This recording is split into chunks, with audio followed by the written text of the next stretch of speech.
10절부터 14절까지 보겠습니다. 이사야 66장 10절부터 14절까지 보겠습니다. 구약 성경 1048쪽에 있습니다. 우리 같이 읽어보겠습니다. 같이 이사야 66장 10절부터 14절까지 같이 읽어보겠습니다. 시작. 예루살렘을 사랑하는 자들이여 다 그 성읍과 함께 기뻐하라. 다 그 성읍과 함께 즐거워하라.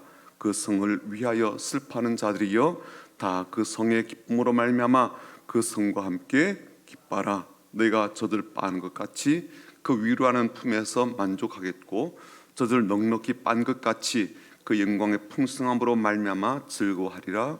여호와께서 이와 같이 말씀하시되 보라 내가 그에게 평강을 강같이 그에게 문나라의 영광을 넘치는 시내같이 주리니 너희가 그 성읍에 젖을 빨 것이며 너희가 옆에 안기며 그 무릎에서 놀 것이라.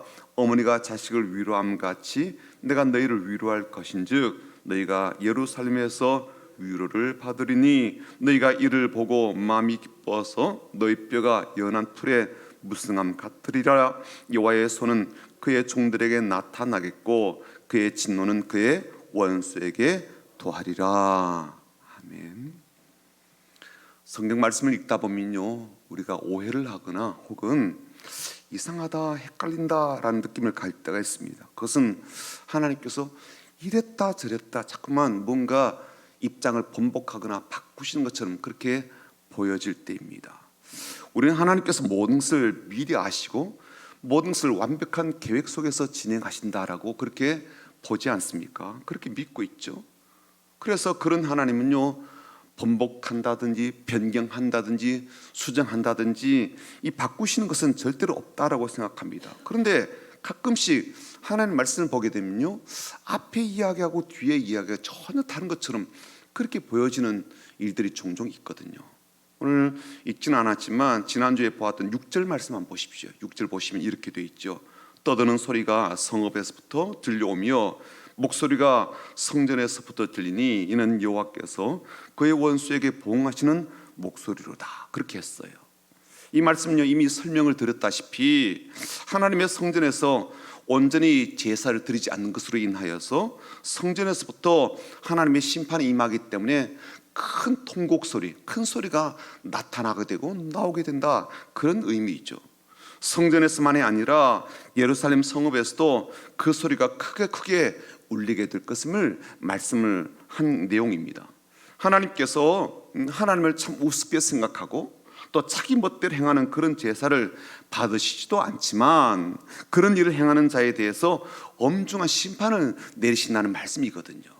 그리고 그런 진노와 심판의 상황에서 예루살렘 성전과 성읍에는요 통곡의 소리와 고통으로 인하여 부르짖는 그러한 소리가 얼마나 크게 나고 가득하겠습니까? 그런데 오늘은 그런 예루살렘 성읍에 대한 언급을 하시면서 이렇게 말씀하시거든요. 10절에 보면 이렇게 되어 있죠. 예루살렘을 사랑하는 자들이여 다 그 성읍과 함께 기뻐하라. 다 그 성읍과 함께 즐거워하라. 그 성을 위하여 슬퍼하는 자들이여 다 그 성의 기쁨으로 말미암아 그 성과 함께 기뻐하라 그랬어요. 그러니까 한마디로 예루살렘 성읍과 함께 도시와 함께 기뻐하라는 거예요. 기뻐하라는 말도 여러 번 반복하고요 즐거워하라 이 말씀도 나와요. 하지만 만약 앞에 있는 6절의 말씀을 우리가 듣고 혹은 그 상황을 알고서 오늘 이 말씀 10절처럼 그렇게 할 수가 있겠는가라는 거예요. 하나님의 진노가 가득하고 심판에 행하여 지고 있는 예루살렘을 향하여 함께 기뻐할 수는 없는 노릇 아니겠어요? 그래서 우리에게는요 이런 말씀을 들을 때 오해가 생겨나죠. 우리 마음에 하나님이 왔다리 갔다리 하시는 것처럼 그렇게 여겨집니다. 심지어 하나님은 우리와 다를 바 없는 그런 정서적인 흔들림 있는 분인가라고 여겨지기도 하죠. 상황에 따라서 마음을 막 바꾸시나 그렇게 생각되기도 합니다. 하지만 오늘 말씀은 다시 가만히 들여다보면 그 의미가 조금 다르고요 또 하나님께서 이 말씀을 하시게 된 의도가 있구나라고 깨닫게 됩니다. 왜냐하면 10절에 이렇게 시작하죠. 어떻게 시작합니까? 예루살렘을 사랑하는 자들이요 이렇게 시작하잖아요.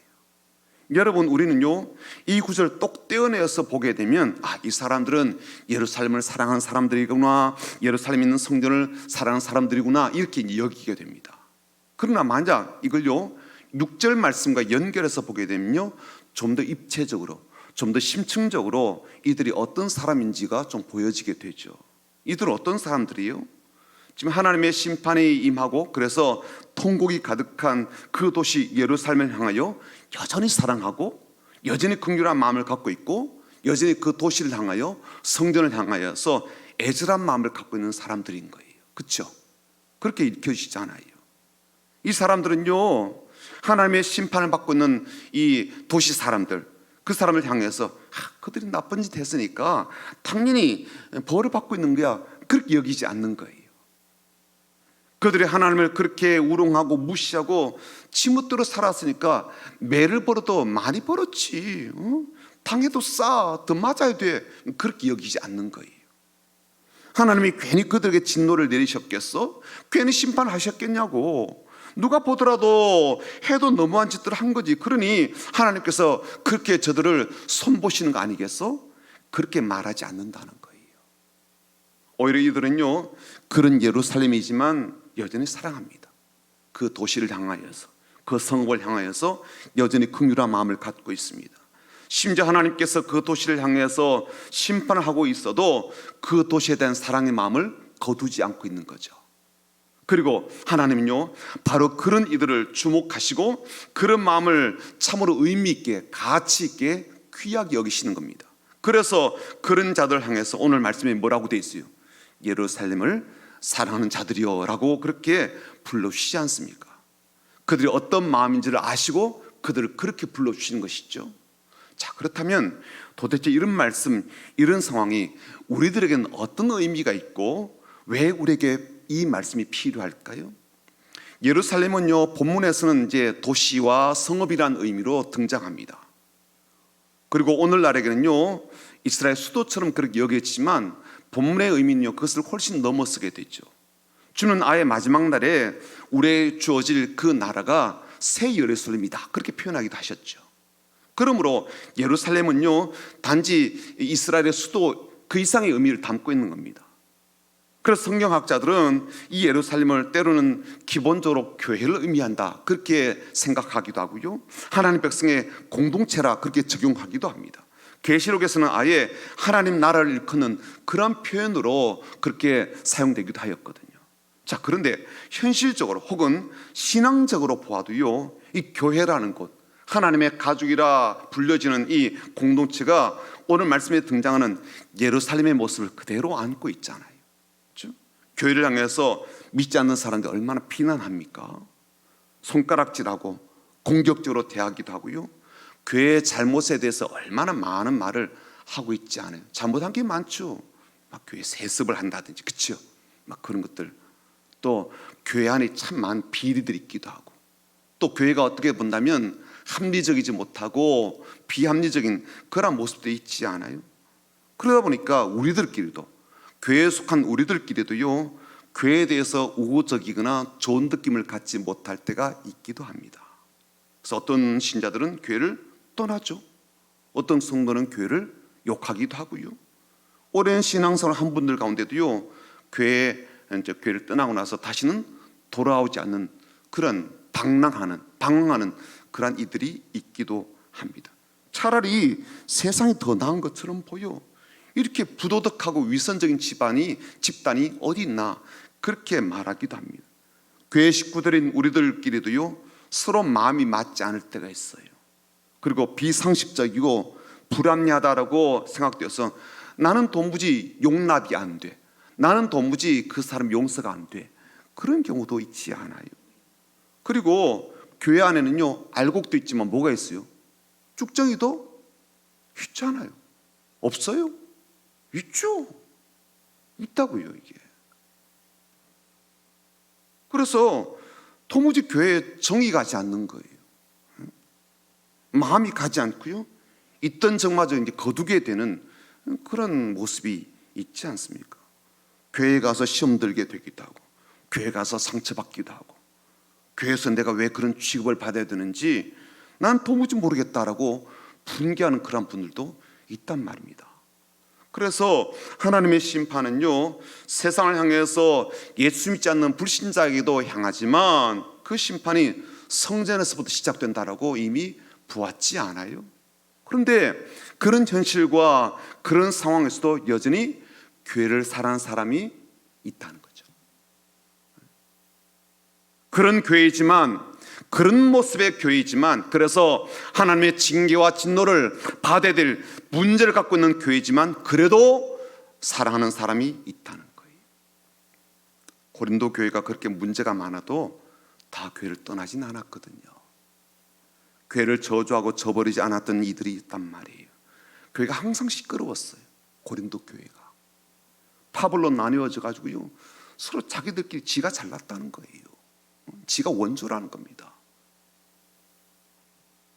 그러면 항상 상대방 비난하고요, 깎아내리고요, 음란한 일과 우상 숭배 일까지 교회 안에서 막 벌어지고 터지는 겁니다.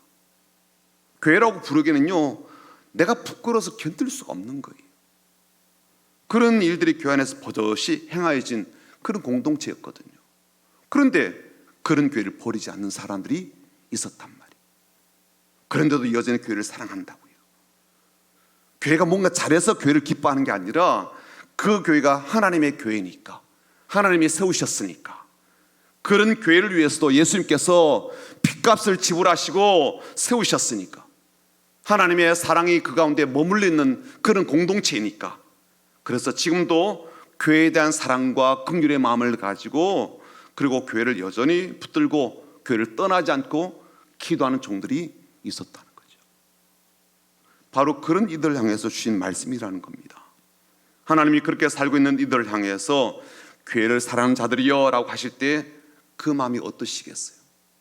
저는 하나님 마음이 참 먹먹하실 것 같다고요. 그렇지 않아요? 내가 봐도 내 자식이요, 못났어요. 내 새끼가 못났다고요.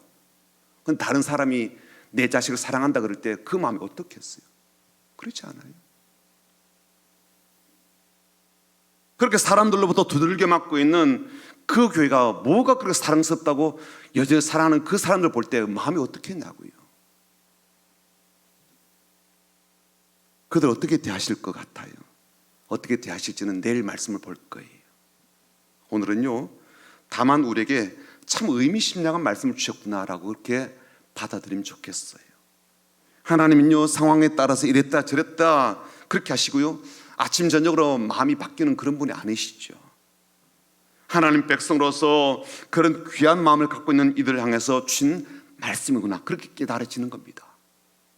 그 말씀의 의도, 그 말씀의 의미, 그리고 하나님 마음을 오늘도 우리의 마음에 가슴에 새기고요, 우리의 걸음을 잘 담아내는 그런 하나님의 종들이 다 되시기를 주님의 이름으로 축복합니다. 어제 국민일보가 왔는데요, 그 설교를 보게 되었어요. 설교 보니까 이런 내용이 있는 겁니다. 창세기 이제 18장에 보게 되면 하나님이 아브라함에게 소돔과 고모라를 심판할 계획을 미리 이렇게 말씀을 해주시잖아요.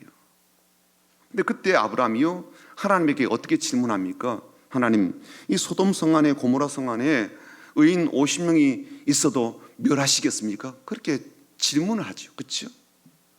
그러면서 이제 의인의 숫자를 이제 50명에서 45명으로, 40명으로, 30명으로, 20명으로 10명까지 이렇게 쭉쭉 내려가요. 그렇죠? 찾아도 없으니까. 그렇죠? 계속 이게 줄여간다고요.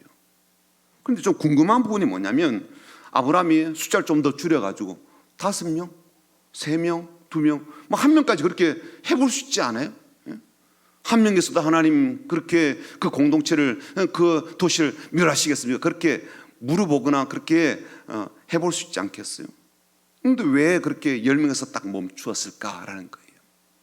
근데 구약 성경학자인 브루스 월키라는 사람이 있는데요, 그 사람에 따르면 이 고대 근동, 말하자면 그 팔레스타인 그쪽 지역이죠, 그 고대 근동에서는 이 10명을 한 공동체를 구성하는 최소 단위로 본 거예요. 그러니까 예수님 당시에도 한 지역에 회당이 세워지려면 유대인 남자 10명이 있어야 되거든요. 10명이 있어야 이제 공동체가 된다고요. 10명이 있어야 말하자면 교회가 되는 거예요. 10명 이하는요, 개인으로 여겨지는 거죠. 하나의 공동체로 간주가 되지 않았습니다. 그러니까 이 창세기 18장에 나오는 의인 10명은 단지 하나님 믿는 10사람 그런 의미가 아닌 거죠. 하나님을 경외하고 하나님의 뜻을 따라 살아가는 작은 믿음의 공동체를 의미하는 겁니다. 여기서 우리는 대단히 이제 중요한 사실을 알게 되는데요, 한 지역이 구원받으려면 혹은 한 지역에 한 도시에 하나님의 생명의 역사가 나타나려면 하나님 믿는 개개인으로는 안 되고요, 반드시 하나님 예배하는 믿음의 공동체가 있어야 된다는 거죠. 공동체, 그렇죠? 그런 의미가 되는 거예요. 결국 소돔성이 멸망했던 건 그곳에 하나님 보시기에 온전한 믿음의 공동체 하나가 없었기 때문이다. 근데 그렇게 결론을 내릴 수가 있다. 그런 말씀 제가 보았습니다. 이 말씀 읽을 때 저는 그런 마음이 들었습니다. 소돔과 고모라에 필요한 믿음의 공동체, 그 도시를 사랑하고 아끼며 하나님의 거룩한 뜻을 펼쳐갈 그런 10명의 공동체를 하나님께서 그렇게 찾고 계신 것처럼 오늘날에도 비록 교회가 온전치 못하고 여러 가지 참 많은 문제를 안고 있는 것처럼 보여도 그렇게 교회를 진지하게 생각하고 사랑하는 마음으로 바라보는 이들을 하나님이 찾고 계시는구나, 그런 공동체를 찾고 계시는구나 라고 여겨지는 거예요. 오늘도 그런 마음으로 바라보는, 그런 마음으로 교회를 생각하고 그런 마음으로 교회를 사랑하는 저 여러분 되기를 주님의 이름으로 축복합니다. 그런 마음으로 이 사회를 사랑하고 그런 마음으로 이 도시를 사랑하는, 그래서 그런 마음으로 하나님 앞에 나가게 될 때 하나님께서 어떻게 도시를 바꾸시며 또 더 나아가 어떻게 우리를 축복하실지는 내일 말씀 보겠지만 그런 삶을 지금도 찾고 계시게 제가 그렇게 사랑하겠습니다, 제가 그렇게 기도하겠습니다, 제가 그렇게 붙잡고 있겠습니다 라는 그런 마음으로 살아가고 오늘도 그런 마음으로 힘있게 그런 사랑의 걸음을 걷는 저 여러분 되기를 주님의 이름으로 축복합니다.